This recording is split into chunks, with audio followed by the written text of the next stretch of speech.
gitu. Jadi sangat penting kita harus menyadari pola kita ketika kita stres itu apa yang kita lakukan supaya kita tidak terjebak pada pola-pola mengatasi stres yang tidak sehat gitu.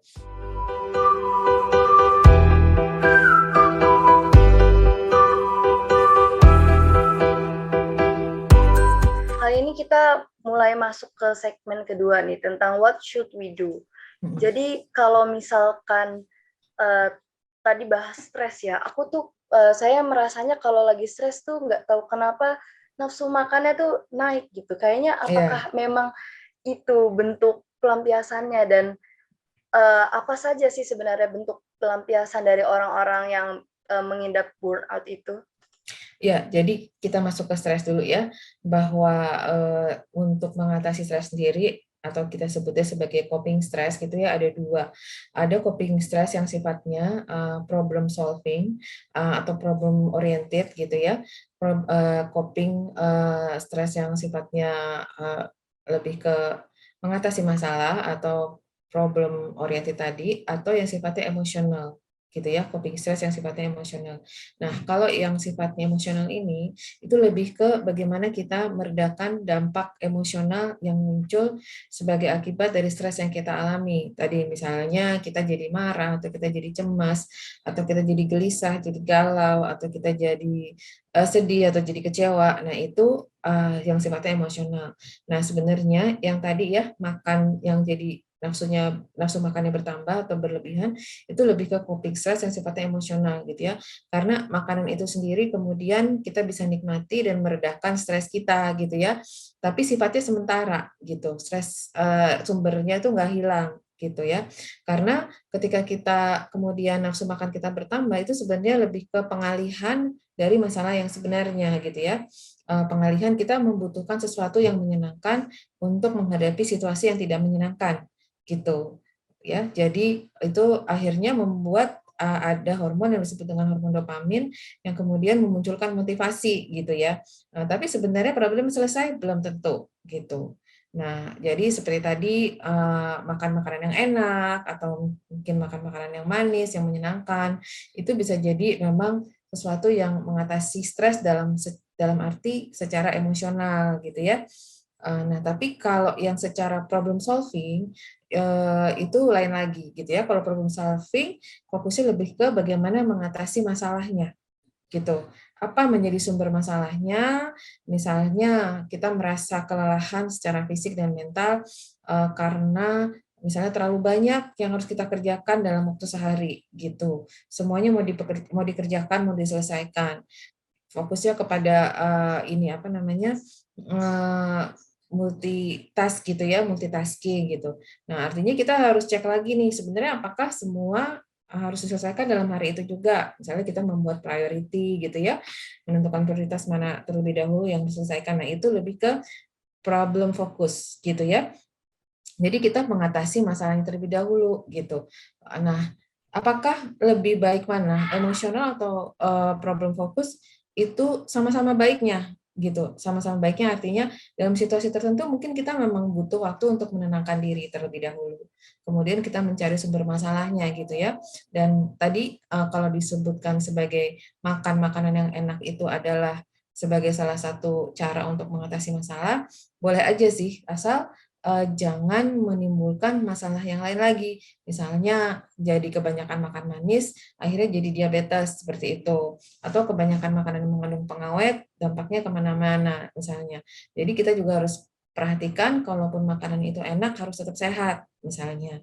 Gitu. Karena sekarang banyak sekali makan-makanan yang beraneka ragam ya, beraneka rupa, ada minuman, ada makanan gitu. Nah, kita harus tetap perhatikan. Kenapa? Karena biar bagaimanapun kondisi kesehatan fisik itu juga sangat mempengaruhi kondisi mental kita. Kalau fisik kita sakit, pasti secara mental kita juga nggak nyaman, gitu ya. Kalau sampai kita terkena diabetes misalnya, pasti akan mempengaruhi juga secara mental gitu. Jadi kita harus perhatikan makanannya pun harus makanan yang sehat seperti itu.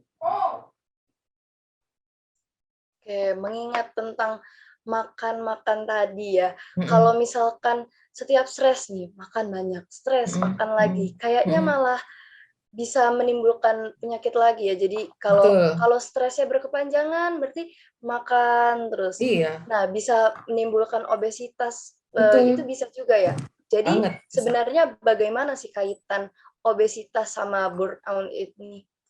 Ya, itu tadi ketika kita hanya berupaya untuk mengatasi masalahnya secara emosional dengan makan makanan secara berlebihan, akhirnya menimbulkan masalah yang baru seperti tadi ya, obesitas atau gangguan kesehatan lain, bisa jadi darah tinggi, bisa jadi diabetes, bahkan bisa jadi cancer gitu ya, karena banyak makanan yang mungkin mengandung pengawet dan tidak sehat seperti itu ya.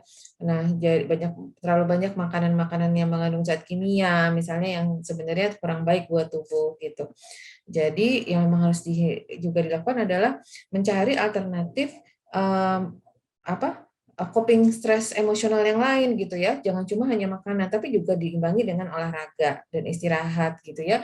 Karena olahraga bergerak itu juga sebenarnya salah satu bentuk coping stres yang baik gitu ya, selama dilakukan sesuai dengan proporsinya gitu, dan juga melakukan aktivitas lain yang menyenangkan. Jadi ada alternatif aktivitas seperti melakukan hobi, kemudian bermeditasi gitu ya, kemudian mendapatkan dukungan dari support system gitu ya, apakah itu teman-teman, apakah itu komunitas, misalnya sekarang banyak komunitas bersepeda atau komunitas berlari gitu ya, atau komunitas membuat apa namanya kerajinan tangan atau memasak gitu ya.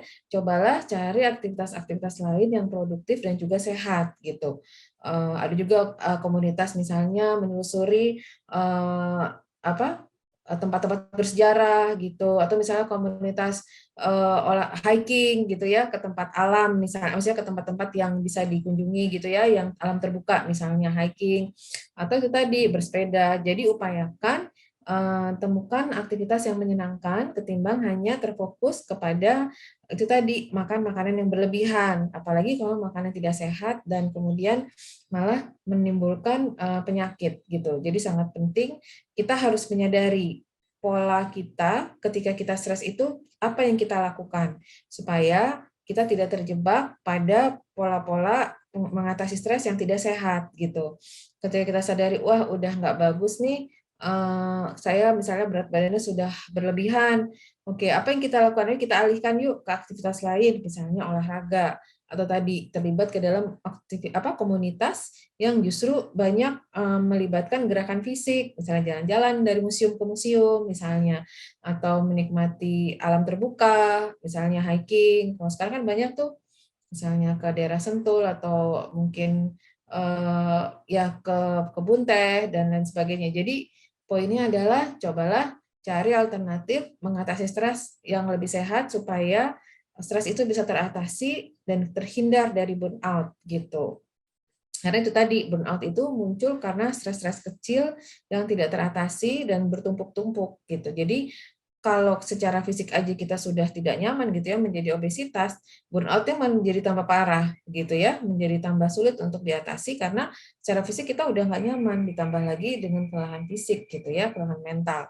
Jadi akhirnya makanan yang tadinya kita anggap bisa mengatasi stres malah menjadi masalah baru atau stres yang baru gitu. Kurang lebih gitu, Oh Mbak. iya. Oke.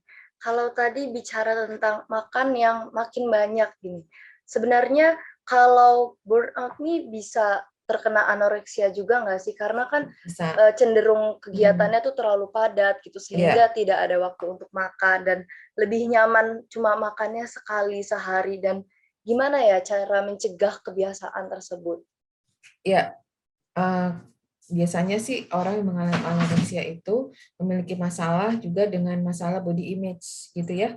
Body image yang membuat dia tidak nyaman karena misalnya menurut dia tubuh yang ideal itu adalah yang misalnya tinggi sekian, berat badan sekian. Apalagi kalau misalnya sekarang di sosial media ya, tampil misalnya model-model atau yang tampil adalah yang tinggi, langsing gitu ya. Kemudian maksudnya image bahwa seorang itu cantik dan dihargai itu ketika tubuhnya seperti itu gitu. Padahal kan setiap orang tuh punya keunikannya masing-masing gitu ya.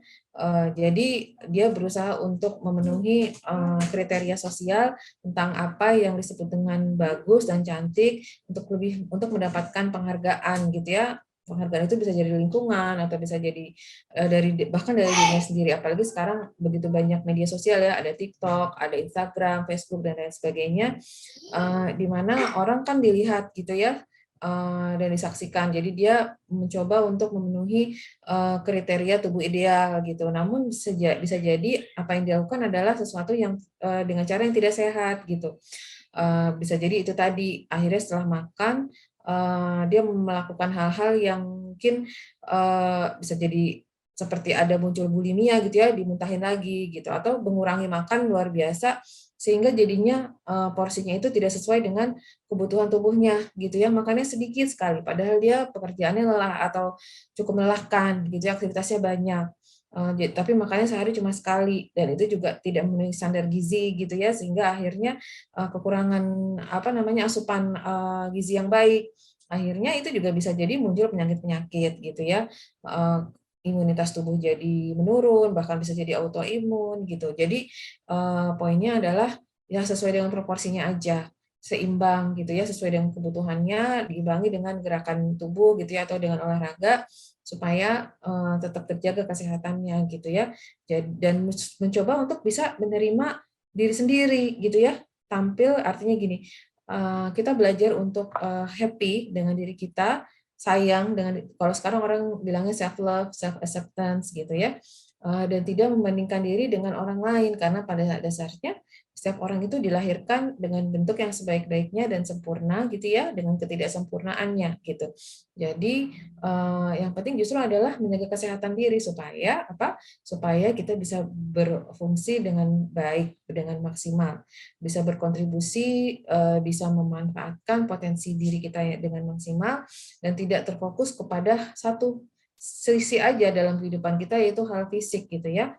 Kita bisa tampil percaya diri dengan kemampuan kita, dengan apa yang kita miliki, bukan semata hal-hal yang sifatnya hanya fisikal belaka. Kurang lebih gitu, Mbak. Oke, udah jelas banget ya, tadi udah dibahas hubungannya sama obesitas, terus ternyata juga ada hubungannya sama anoreksia. Esensi dari healing itu adalah ketika kita bisa pulih gitu ya, bisa pulih dari tekanan yang kita alami dan kita bisa berfungsi kembali gitu.